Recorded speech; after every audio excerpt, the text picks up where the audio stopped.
Começa agora, Café com Política. Uma realização 96 FM e Jornal da Cidade. Olá, eu sou o economista Reinaldo Café, esse é o Café com Política, são 7h33, hoje dia 14 de outubro, seja bem-vindo à 30ª edição do Café com Política. Sempre conosco aqui, João Jabur, bom dia Jabur. Bom dia, Café, bom dia, ouvintes, internautas. Consultor Kleber Santos, sempre conosco. Bom dia, Café, bom dia a cada ouvinte que nos honra com a audiência. Jornalista Ricardo Bizarra, bom dia. Bom dia a todos. E daqui a pouquinho conosco, o ex-médico, ex-vereador Raul Gonçalves Paulo. A gente vai falar dos resultados eleitorais em Bauru e também a leitura do Raul em relação ao cenário político. Vamos começar com a pesquisa IPEC para presidente. Bizarra, olha. Bizarra é com B, né? Bolsonaro tá certo. Bizarro. Olha, a pesquisa IPEC para presidente, realizada com entrevistas pessoais contratadas pela TV Globo, divulgada nesta segunda-feira, aponta o ex-presidente Lula, que estaria com 55% dos votos válidos na data da consulta feita entre os dias 8 e 10 de outubro. Segundo o IPEC, o presidente Bolsonaro teria 45% dos votos válidos, que são calculados com exclusão de brancos, nulos e indecisos. Considerando todos os números, então, Lula teria 51% e Bolsonaro 42%. Bom, para a gente colocar na mesa, vamos falar também da pesquisa Paraná Presidente, o Paraná que traz um quadro um pouco diferente desse do IPEC, o IPEC que errou em 14 pontos percentuais, a pesquisa do Paraná é que mais acertou, ou seja, se aproximou com a realidade das urnas. Que foi divulgado ontem, viu, Café? O ex-presidente Lula tem 51,9% dos votos válidos, tecnicamente empatado dentro da margem de erro com o presidente Bolsonaro,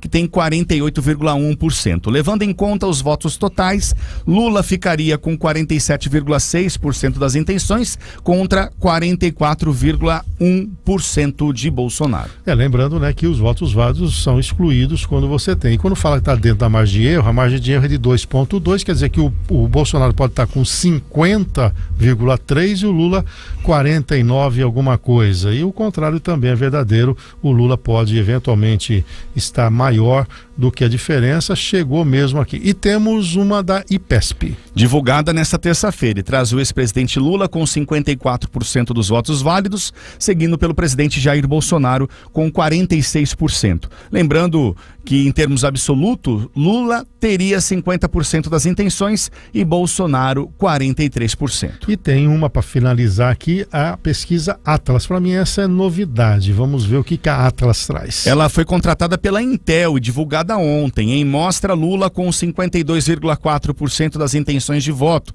Bolsonaro teria 47,6%. A margem de erro é de 1 ponto percentual para mais ou para menos. Essa aqui bate mais próximo do que trouxe o Paraná Pesquisas, né? E talvez aí seja já uma tentativa de emplacar algum outro instituto com uma metodologia talvez mais atualizada aí para tentar desbancar inclusive esses institutos. O Kleber, o IPEC continua sendo o preferido da Rede Globo, não fez nenhuma nota explicativa, não veio a público, não disse nada, a Globo também não.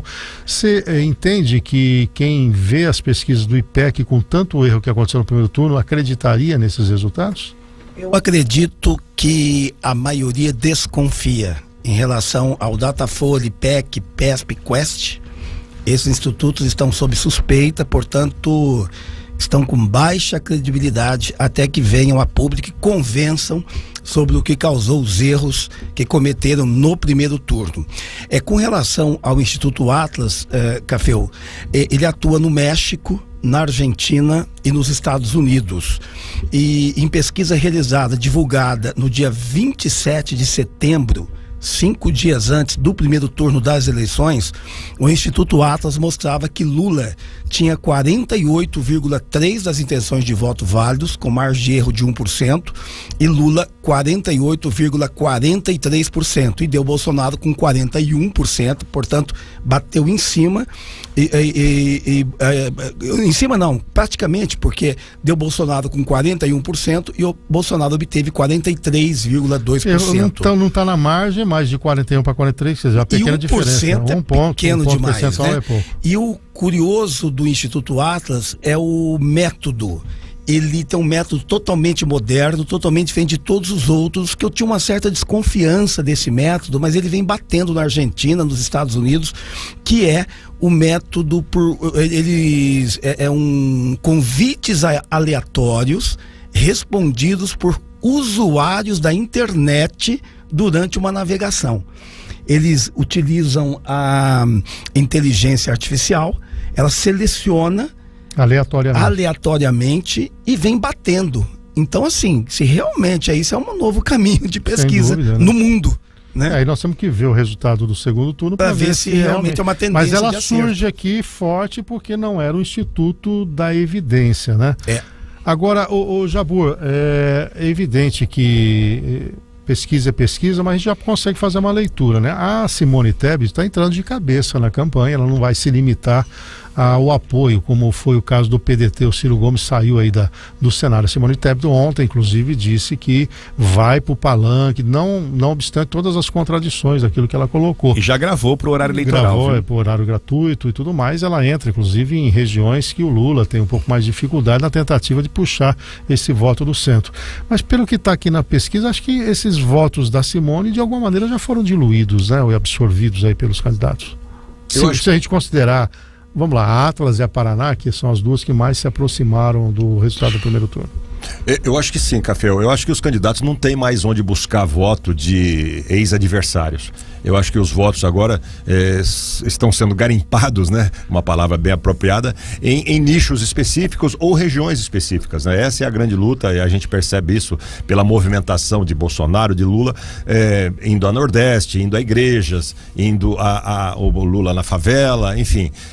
A busca agora é pelo, segundo o Datafolha, há ainda, somando indecisos, nulos e brancos, há 10 milhões de votos aí soltos. A diferença do primeiro turno entre os dois foi de 6 milhões aproximadamente, né? Então esses 10 milhões que estão diluídos que merecem a atenção dos candidatos. E também não há, assim, a gente não percebe que há uma precisão, ou que há um núcleo, ou que há um nicho específico. É um voto meio que diluído em vários segmentos da sociedade. E essa é a luta agora, nessas próximas 2 semanas, por parte dos candidatos. Agora, Kleber, em relação às campanhas, né? O Bolsonaro está fazendo uma meia-culpa aí, dizendo, se você de vez em quando eu sou meio bravo, falo umas bolas fora, tô pedindo desculpa para você, quer dizer, já é uma orientação da campanha para ele ter um comportamento, vamos dizer assim, mais light. E também como é que você tem visto esses ataques? Nós acabamos de ouvir aqui uma publicidade fazendo uma alusão, né, de imagem do Bolsonaro com criminosos, o que não é verdadeiro, né? Porque na verdade um ou outro pode em algum momento estar próximo. Pega lá, Flor de Lis, quem que ia imaginar que ela ia matar o marido dela? É óbvio que em algum momento da tua vida você cruzou com essa mulher, até tirou uma foto com ela.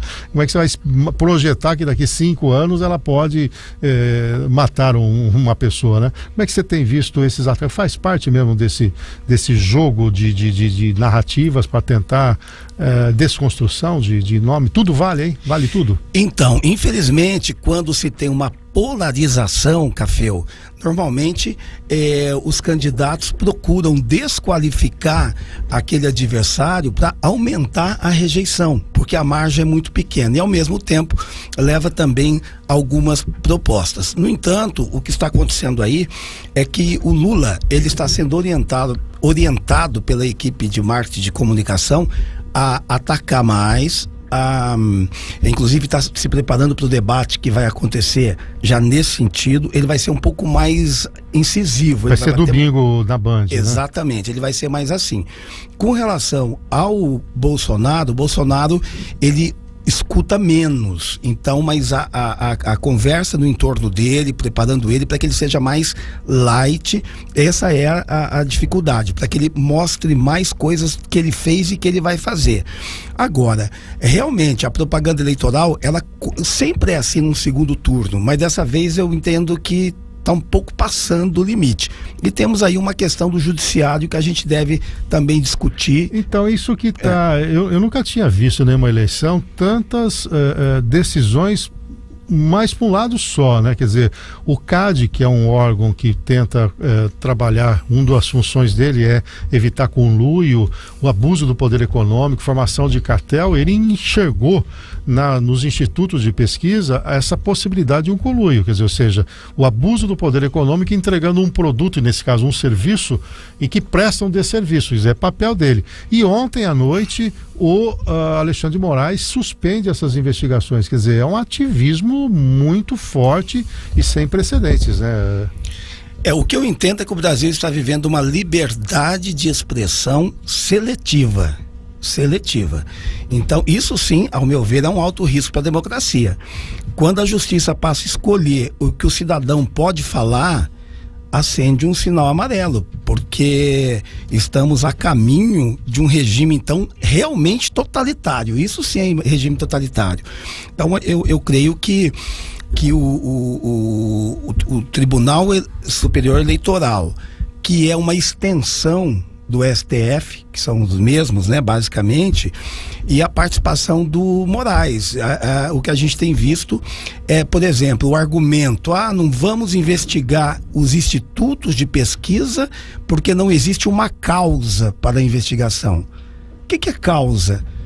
Com todo esse disparate que deu no resultado das eleições, não tem aí algo estranho, né?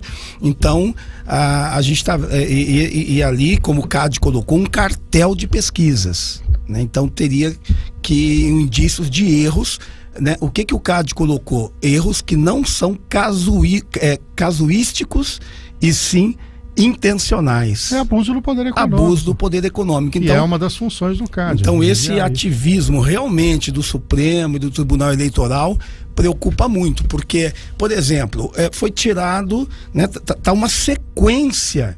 Ontem, anteontem, essa semana, inclusive, eles arrumaram um jeito agora de complicar os canais do YouTube, por exemplo.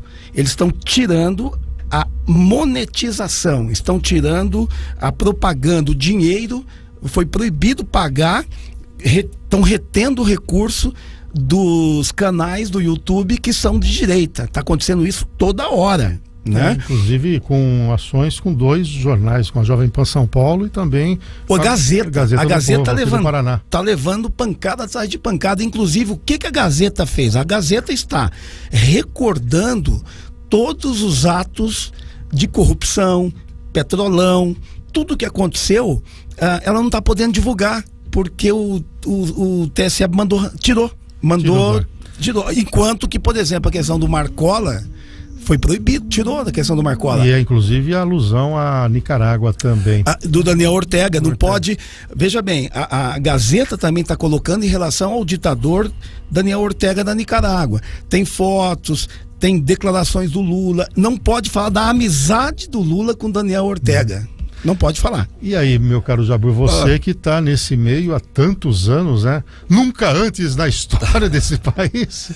De fato, há excessos, mas eu lançando um olhar mais amplo sobre o país, sobre a história, sobre a própria democracia. A democracia é um sistema complexo, é um sistema que é baseado em equilíbrio dos poderes, né? Todos sabemos disso. E quando há desequilíbrio num setor, há desequilíbrio no outro. Está havendo desequilíbrio no setor político, propriamente dito, nas relações políticas, nas relações Estado com política, acaba provocando desequilíbrio no setor, no poder que em tese deveria ser moderador, né? Sem entrar no mérito se é por ativismo, se é por torcida, se é por má fé, por boa fé, mas eu acho que o Brasil precisa encontrar de novo o equilíbrio após a eleição, né? Porque antes não vai acontecer isso. A democracia é imperfeita, nós todos sabemos, né? E ela se baseia no equilíbrio. O mundo inteiro está vivendo isso, né? Tá com muito ruído a nossa democracia, como está em outros locais também. Isso gera desequilíbrios e gera, por isso, às vezes, temores de que possa haver violações, como tem havido, né? De uma forma ou de outra. Então, nós precisamos reencontrar o equilíbrio, eu acho que em tudo, né? No dia a dia, no cotidiano da política. Mas com a polarização... Mas é difícil. Eu estava lembrando que também houve uma ação contra o Brasil Paralelo, um streamer, né, importante, com mais de 420 mil assinantes, em que eles fizeram um documentário e aí o tribunal mandou tirar isso, dizendo dizendo, o conteúdo está correto, porque ele fazia uma alusão aos anos do Petrolão, mas a forma com que eles abordaram, que é um negócio extremamente abstrato que acabou tirando do ar. Olha, o ministro Paulo de Tarso, né, que analisou primeiramente essa questão do Brasil Paralelo, ele tinha dito o seguinte, ele diz, olha, o direito da crítica faz parte do debate político, e permitiu. Aí, em seguida, o Lewandowski saiu em defesa do PT e disse que havia desordem. Exato. Aliás, Lewandowski foi nomeado, coincidência ou não, pelo ex-presidente Lula. Quando se dá, Café, muito poder para homens, a democracia, a essência dela é o equilíbrio, por quê? Para que os valores das instituições prevaleçam acima da visão particular de um cidadão que está ocupando o poder. No caso, um ministro do Supremo, do TSE, no caso, um presidente, um governador. Então, a democracia procura tirar, e a Constituição existe para isso, né? Para justamente depois da Segunda Guerra Mundial para cá, a Constituição foi inventada, entre aspas, para justamente tirar um pouco do poder excessivo que o homem exerce e acaba cometendo excessos, né? Como nós estamos vendo agora, excessos de um lado, excessos de outro, e é por isso que a democracia é um negócio complexo. Mas eu gostei, esse nome é interessante, desordem informacional. É isso aí, é uma expressão nova aí. Vamos colocar na roda aqui na conversa, já conosco aqui o médico ex-vereador Raul Gonçalves de Paula, doutor Raul, ele está aqui para debater conosco esses ambientes, falar também das eleições locais, ele que também foi candidato a prefeito de Bauru nas últimas eleições. Grande Raul, bom dia, bem-vindo aqui ao Café com Política. Bom dia, Café, bom dia a todos os ouvintes também aqui da 96 e bom dia a todos os meus amigos que estão aqui do lado, né? Perfeito. Ô Raul, como é que você está vendo então? Nós estávamos debatendo um pouquinho antes da sua chegada, as pesquisas, né? E também esse ativismo judicial, e falando um pouquinho do enredo aí das campanhas. Você que participou de campanha, a gente está até falando, vale tudo, né? É incrível, né? Parece que os marqueteiros de plantão tentam destruir biografia. Como é que tem que ter estômago para aguentar tudo isso aí? Você teve nesse período, mas não é fácil não, hein? Não, isso não é fácil, é uma das coisas que mais enjoa. Ontem mesmo eu encontrei uma pessoa que trabalhou numa campanha adversária, que veio com a maior cara de pau tentar me cumprimentar, né? Ouviu bobagem, né? Até porque eu quase não bebo água, cara. É um médico aqui falando que praticamente eu bebo Coca-Cola, né? E os caras na última campanha inventaram que eu bebia e bati em mulher. Depois fizeram gente em ponto de ônibus, dentro de ônibus, falando essas bobagens. Que absurdo. Né? Então, depois uma pessoa que trabalhou numa campanha dessa quer vir conversar comigo, não dá, gente. Não dá. A gente tem estômago, mas tem que haver um limite, né? Esse tipo de situação é complicadíssima. Eu tô com um processo movido contra o PT local, exatamente porque ele pegou o contrato que nós tínhamos e temos com a Associação Hospitalar de Bauru, que hoje é a FAMESP, né? Que nós tocamos oftalmologia lá, há anos que existe esse contrato lá. Pois eles deturparam toda aquela notícia do contrato, pegaram o contrato, quando eles lançam com validade de quanto? 5 anos? Então eles pegam aquele montante financeiro, põem nos 5 anos. Pô, o cara colocou na notícia na campanha, dizendo que eu estava roubando base. Ué, vai ter que provar agora, né? Aí fica aquela coisa, não fui eu, foi o partido, e foi não sei quem. Eu ouvi dizer. Eu ouvi dizer. E o que é pior, né? Apagaram todos os rastros da rede social, né? Que fizeram com tudo isso. Só que eles esqueceram que a gente gravou, guardou tudo bonitinho, tem print, né? Eu achei até que estava meio parado isso. Recentemente, o juiz me oficiou para que apresentasse as provas, né? Porque as provas haviam sido apagadas, né? Então, eles começam a encontrar pessoas que, pera um pouquinho, falou que eu roubei? Vai ter que provar agora, entendeu? Quer dizer, então, você entende que tem que ter um limite aí. Agora, tem que ter um limite, cara. E em relação às pesquisas, você foi um usuário de pesquisas, né? E aqui em Bauru até surpreendeu, porque havia uma perspectiva de que você e o Gazeta chegariam no segundo turno, numa disputa, e de repente surge aí a Suelen ultrapassando o Gazeta e no fim acabou levando. Como é que você, enquanto usuário da pesquisa, vê esse tipo de resultado está sendo propagado em nível nacional e os erros cometidos por vários institutos no primeiro turno? Mas as pesquisas, elas funcionam sim, né? Na última campanha que nós tivemos acesso a algumas pesquisas, as pesquisas apontavam que a Suelen vinha subindo. Ela vinha subindo, né? E depois, no segundo turno, aí você pega uma esquerda, por exemplo, que não iria depositar voto em mim, né? Acabaram fazendo o quê? Foram direto depositar voto ali na Suelen. Então as pesquisas estão ali. A mesma esquerda que é contra ela hoje? A mesma esquerda que é contra ela. Se você pegar todo o funcionalismo público municipal, que foi uma tourada eu conversar com esses grupos, né? eles simplesmente não acreditavam no meu projeto. Eles achavam que por eu ser vem da iniciativa mais da privada, eu iria terceirizar tudo e acabar com tudo, né? Então o pessoal da Endurbe, o pessoal da educação, nossa, eu tive dificuldades enormes de tentar dialogar com essas pessoas, né? Os representantes que vieram até mim, né? E essas pessoas depositaram o voto de forma 100% ali nela, e hoje estão fazendo greve, estão batendo forte, né? Mas isso existiu, mas as pesquisas apontavam ela subindo, né? A gente sabia que ela estava subindo. Perfeito, são 7 horas e 52 minutos. Nós vamos para um rápido intervalo comercial. Na sequência, nós vamos falar dos resultados eleitorais em Bauru, né? O Dr. Raul foi o mais bem votado para deputado estadual da cidade, mas não levou. E a gente quer entender um pouquinho também a participação dele na política local. 7h53, esse é o Café com Política, um intervalo rápido, a gente volta já já. São 7 horas e 58 minutos, você que acompanha diariamente o Dum Dum no Túnel do Tempo, na sexta-feira ele chega um pouquinho mais tarde, às 8h30, porque na sexta-feira nós temos o Café com Política. Aqui comigo na bancada, o consultor Kleber Santos, o jornalista João Jaburo, o jornalista Ricardo Bizarra, e hoje recebendo o Dr. Raul de Paula, que foi candidato a deputado estadual por Bauru, também candidato a prefeito, ex-vereador. E vamos falar então desse recorte, Bizarra, das eleições aqui em Bauru, os resultados eleitorais na nossa cidade. Pois é, viu, Café? Olha, desde o dia 2 de outubro, Bauru e região debatem o que as urnas decidiram sobre nossa representatividade na Assembleia Legislativa e também a Câmara Federal. Podemos dizer, então, que Bauru e região terão representantes a partir de janeiro. Capitão Augusto na Câmara Federal e Dani Alonso e Ricardo Madalena na Assembleia Legislativa. 3 deputados para uma região com um pouco mais de 1 milhão de eleitores. Bom, e o Dr. Raul concorrendo aqui com 20 outros candidatos, foi o mais bem votado da cidade, um pouco mais de 34 mil votos, né, contando a cidade e a região. A gente já conversou, né, e você até no dia lá ficou meio desanimado, dizendo, olha, vou repensar a questão da política. Passado esse período aí, como é que está hoje o ânimo do Raul em relação a futuros pleitos e uma avaliação bem já mais tranquila do que aconteceu no último 2 de outubro? Cada vez mais eu vejo que o voto distrital seria a única forma realmente de você ter uma democracia sem influência financeira, né? O que aconteceu nessa última eleição? A parte financeira falou muito mais alto. Quem tem mandato também falou muito mais alto, né? A pessoa beneficia um vereador, beneficia uma cidade, beneficia um prefeito, e na hora que você vai buscar apoio em as cidades da região, você encontra essas barreiras, né? Porque os prefeitos estão ali com o Meira relatou aqui em Agudos a dificuldade que ele teve em entrar ali para o Otaviani apoiá-lo, o Fernando.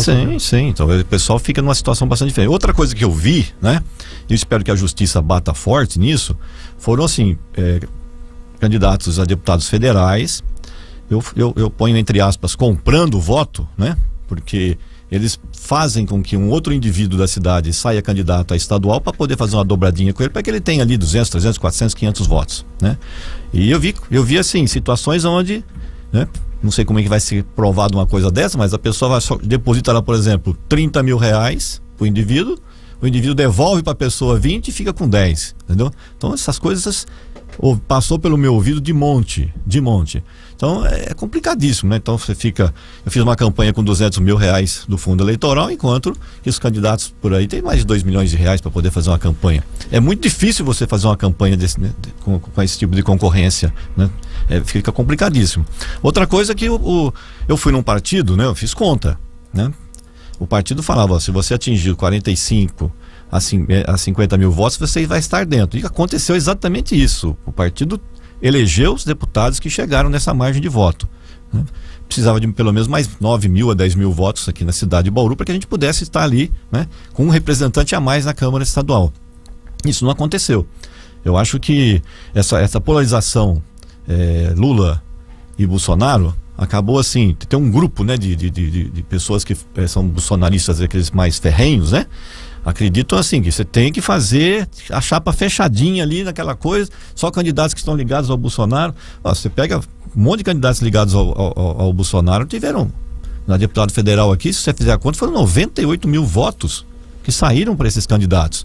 Quer dizer, é um absurdo em termos de cidadãos bauruenses praticarem uma coisa desse Agora, porte. Raul, você não acredita que agora nós estamos chegando num ponto da política que exige um posicionamento, essa coisa de ficar nem cá nem lá? O próprio Rodrigo Garcia pagou um preço por se colocar muito independente, a polarização se instalou. O Rodrigo Agostinho declarou nesse microfone que seria favorável ao impeachment do Bolsonaro. Se circulou em redes sociais e ele pagou um preço também por isso. Mas você não acha que a população espera isso? Exato, mas ele teve lado, o Rodrigo teve lado. Não, digo no teu caso. Então, no meu caso, nós temos o Podemos fez o quê? Ele apoiou a Simone Tebet no primeiro turno, né? E no segundo turno ele foi com a governador já foi direto com o Rodrigo Garcia. O Tarcísio. Não. Segundo turno? Não, primeiro turno já era o não, você falou turno. segundo turno. Não, desculpa. O segundo turno está sendo agora, o primeiro turno. Então já era o Rodrigo Garcia, né? Que para Bauru eu também achava que seria a melhor opção, né? Eu sendo eleito deputado estadual com o Rodrigo Garcia lá, pelo nível de amizade que a gente tem, né? Pelo trânsito que a gente tem ali dentro daqueles partidos todos, eu tenho certeza que eu poderia estar ajudando muito mais a Bauru e região se o Rodrigo fosse o governador eleito. Então eu tive lado, sim, né? Eu tive lado, esse lado foi o lado preconizado. Kleber, uma pergunta para o Raul? Não, eu só acho que a gente tem que ficar atento a essa questão de votos na cidade e voto fora. A Dani Alonso, Dani Alonso, exatamente. Ela foi eleita com mais de 80 mil votos. Ela teve só 29 mil votos em Marília. Então, não se pode mais ficar só dependendo do voto da cidade. Isso é campanha para vereador, não é campanha para deputado. O Capitão Augusto teve 16 mil votos. Em Bauru ele teve 160 mil no total, mais de 160 bate com isso que o Kleber está falando. O Itamar Borges, gente, teve 12 mil votos em Rio Preto. 12 mil. Sabe quantos votos ele foi eleito? 183 mil votos. Então, assim, campanha, eu tenho observado... Mas com a estrutura toda em cima, Kleber. Você pega o Itamar Borges, ele foi secretário.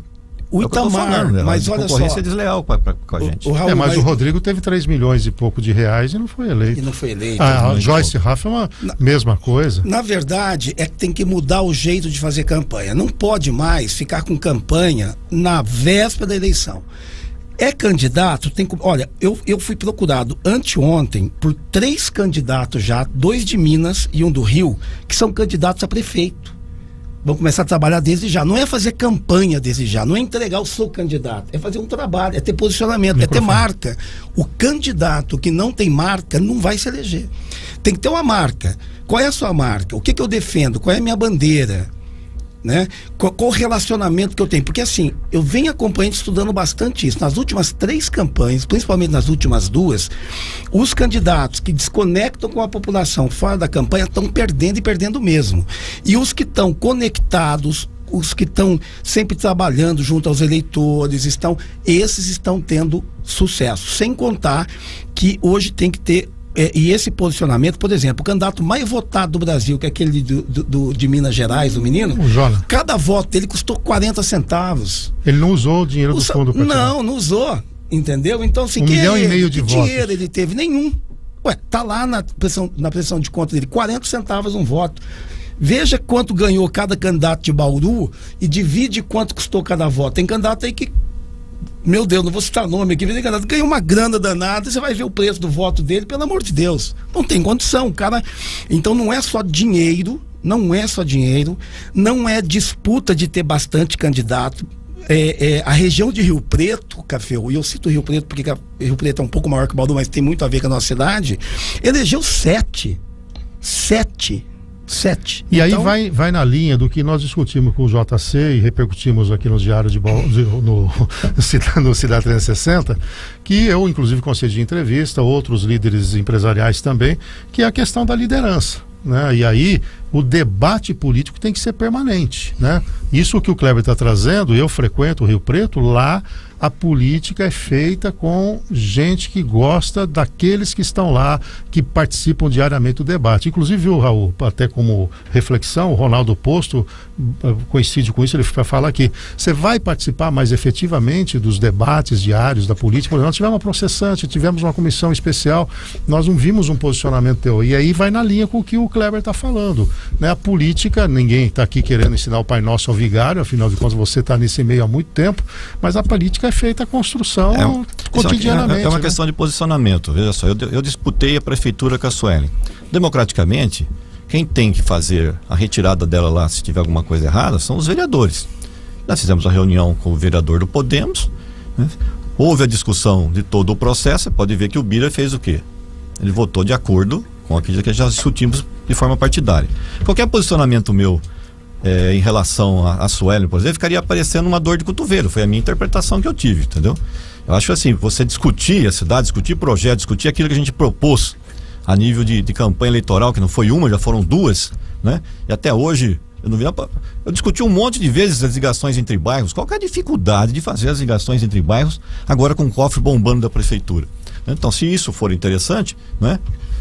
A imprensa também tem que pegar e ficar puxar os partidos têm que ser proativos. A imprensa, né? Nós estamos aqui, somos provocados. E se não houver uma provocação, olha, está discutindo agora o plano diretor. Quem se posicionar vai ter espaço. Agora, quem não se posicionar, não tem opinião. Não sei como é que você vê isso, Kleber, o João, em função até dessa coisa do que o Kleber acabou de falar, né? A construção de lideranças políticas. Café, tem muito do que o Kleber falou, muito do que você falou, tem também muito do que o Raul falou, sem querer ser tucano aqui, né?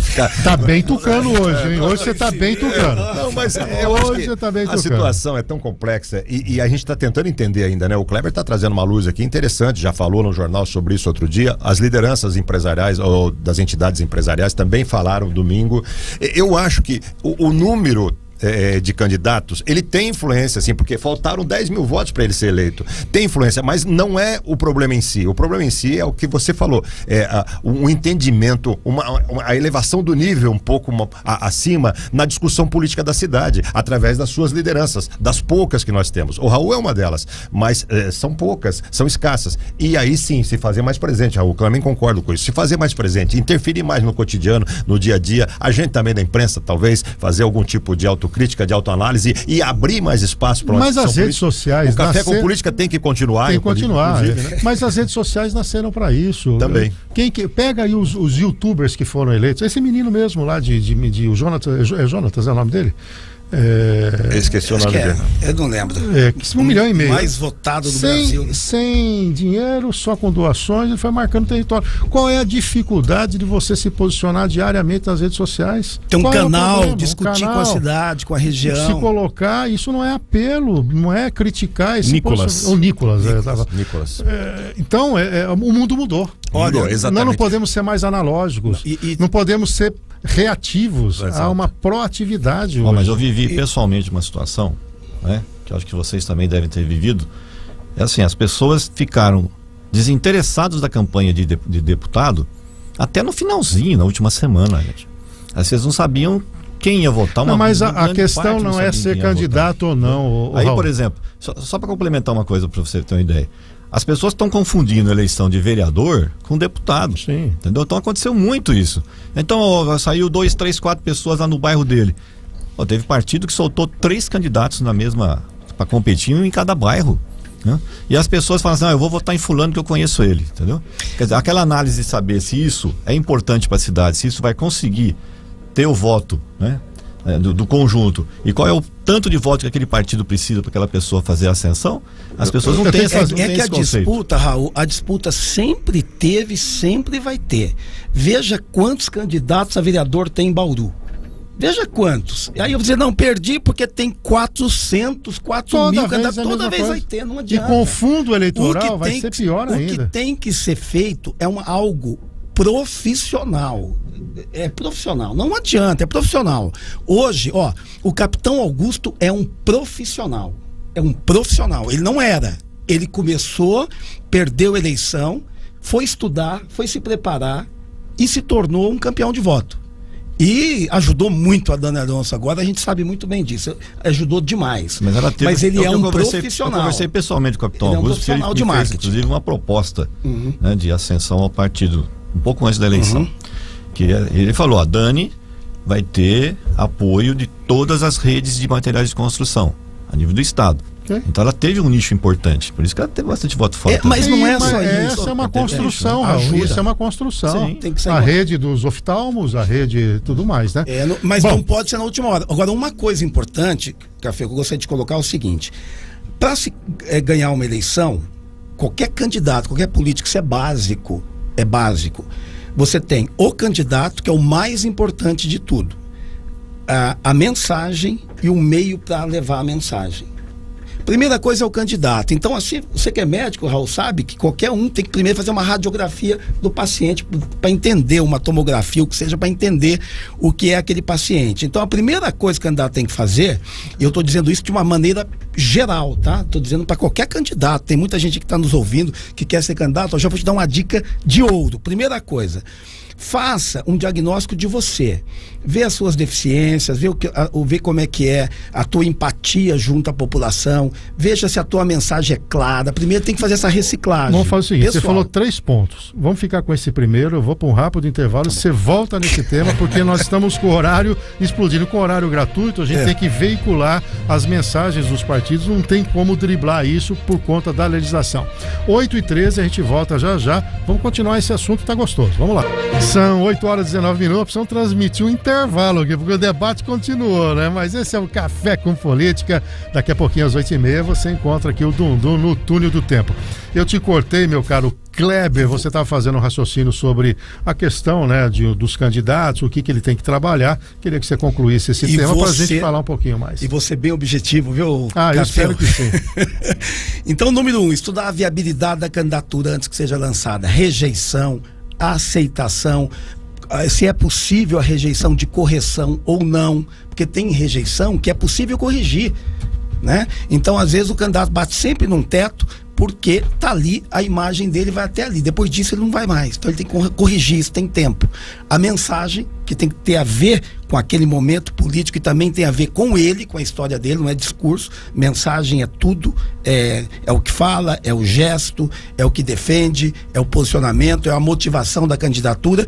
E número 3, são os meios de comunicação, que é onde vem o dinheiro, divulgando, a última coisa é o meio de comunicação, é você informar a sua mensagem e sobre você no meio certo, na hora certa. E muitas vezes se investe apenas no meio de comunicação, que é um erro. Antes da gente falar da pesquisa para governador, o Jabor, uma última pergunta aí para o Raul sobre esse tema, na verdade.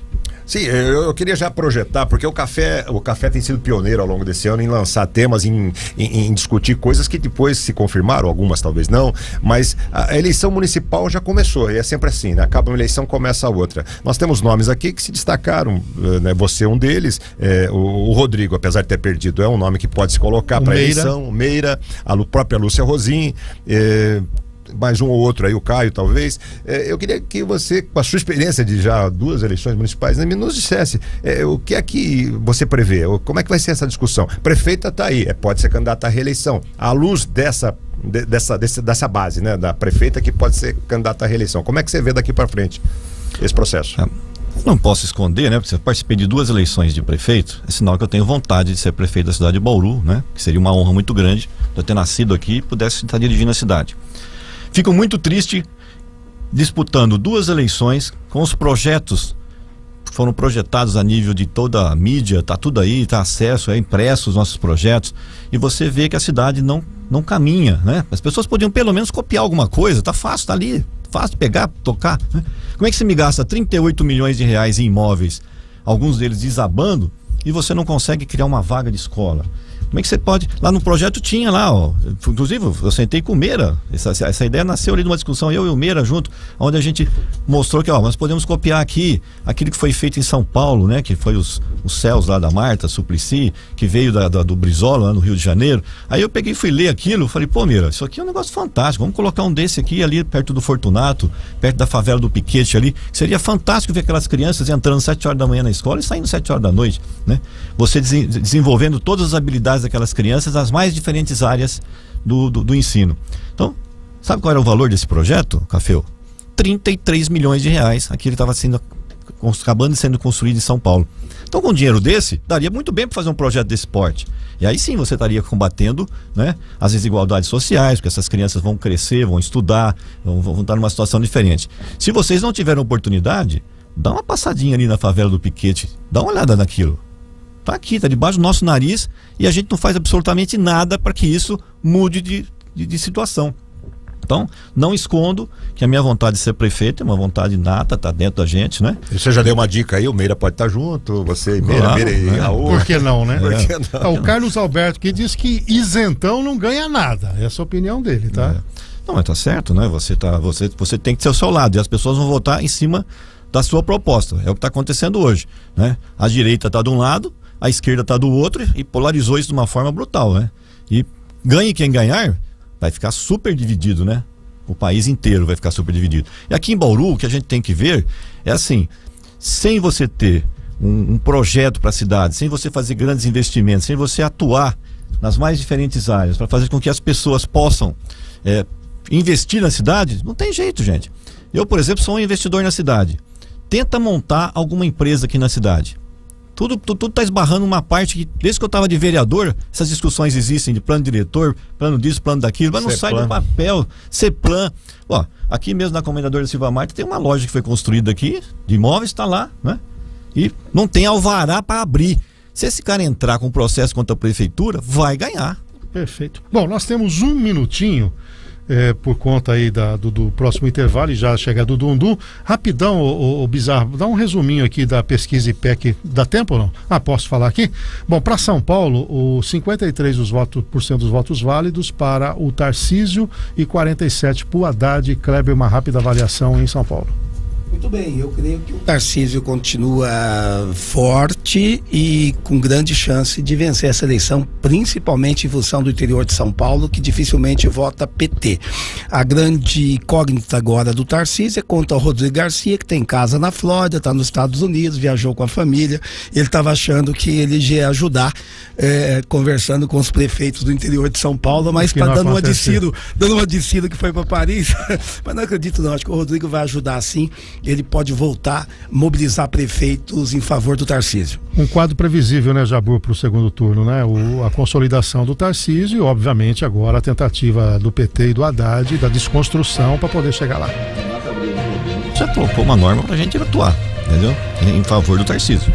Eu acho que a eleição para governador aqui está muito mais definida do que para presidente. Agora, para Bauru, o Tarcísio é uma boa medida que a Suelen está alinhada com ele. Sim, a cidade só tem a ganhar com isso, né?